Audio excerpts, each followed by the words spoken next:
साध संगत जी, प्यार से कहना धन निरंकार जी। आप सभी का बहुत बहुत स्वागत है आपके ही अपने चैनल निरंकारी डिवाइन पर।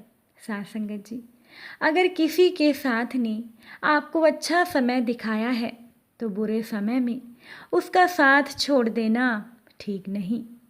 इसीलिए किसी के सुख के साथी बनो या ना बनो, पर उसके दुख के साथी ज़रूर बनो, क्योंकि यही धर्म नीति है और यही कूटनीति भी।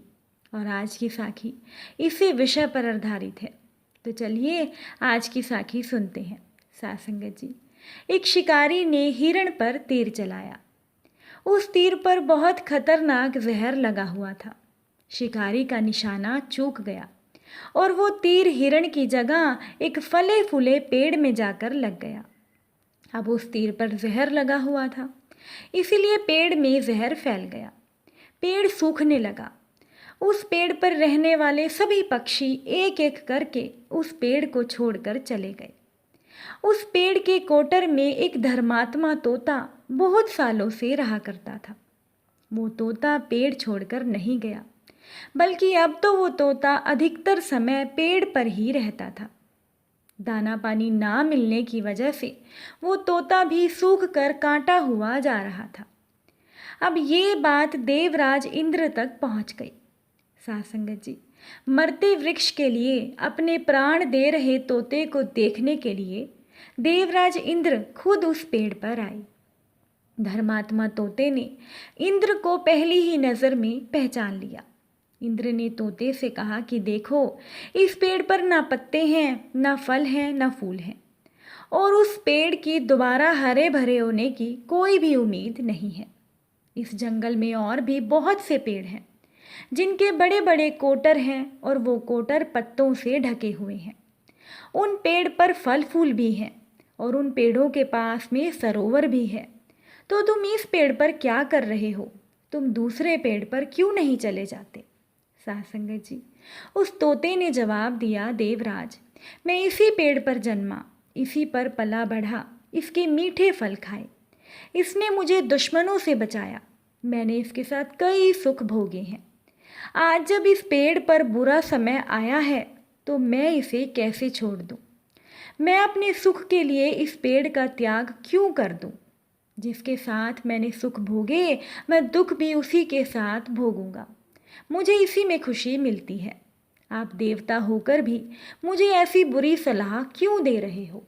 साध संगत जी, ये कहकर तोते ने देवराज इंद्र की जैसे बोलती बंद कर दी हो। अब तोते की दो टुक सुनकर देवराज इंद्र बहुत खुश हुए। तोते से कहने लगे कि मैं तुमसे बहुत खुश हूँ, तुम कोई वर मांग लो। तोते ने कहा कि मेरे इस प्यारे से पेड़ को पहले की तरह ही हरा भरा कर दीजिए। देवराज ने पेड़ को न सिर्फ अमृत से सींच दिया, बल्कि उस पर अमृत बरसाया। उस पेड़ में नई कोंपलें फूट गई और वो पेड़ पहले की तरह हरा भरा हो गया। उसमें खूब फल भी लग गए। वो तोता उस पेड़ पर बहुत दिनों तक रहा और मरने के बाद देवलोक को चला गया। साध संगत जी, अपने आश्रयदाता के दुख को जो भी समझता है, उसके कष्ट मिटाने खुद ईश्वर आ जाते हैं।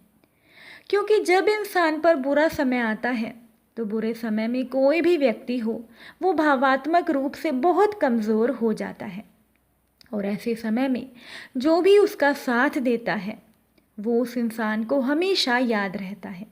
इसीलिए किसी के सुख के साथी बनो या ना बनो, पर उसके दुख के साथी ज़रूर बनना चाहिए। साध संगत जी, सुख के समय जीव साथ देता है।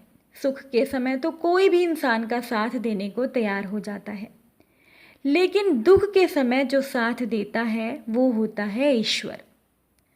ईश्वर ये निरंकार दातार सर्वदा दुख में ही साथ देते हैं, इसीलिए ईश्वर वंदनीय है। साध संगत जी, ईश्वर ने जिस जिसको सहायता दी है दुख में ही दी है। अब महाभारत में देख लीजिए, पांडव जब तक दुख में थे तब तक श्री कृष्ण ने उनकी सहायता की, पर जब पांडव सिंहासन पर बैठे तब भगवान श्री कृष्ण जी भी वहाँ से चले गए। ईश्वर जिसे भी मिले हैं दुख में ही मिले हैं। सुख का साथी जीव है और दुख का साथी ईश्वर है। ये निरंकार दातार है। इस बात का हमेशा हमें चिंतन करना है। साथ संगत जी, जब इंसान पर कोई दुख आता है तो दुख पड़ने पर संसारिक लोग खुद ही हमसे दूरी बना लेते हैं कि कहीं हमारे कारण उनको कोई आर्थिक हानि ना हो जाए।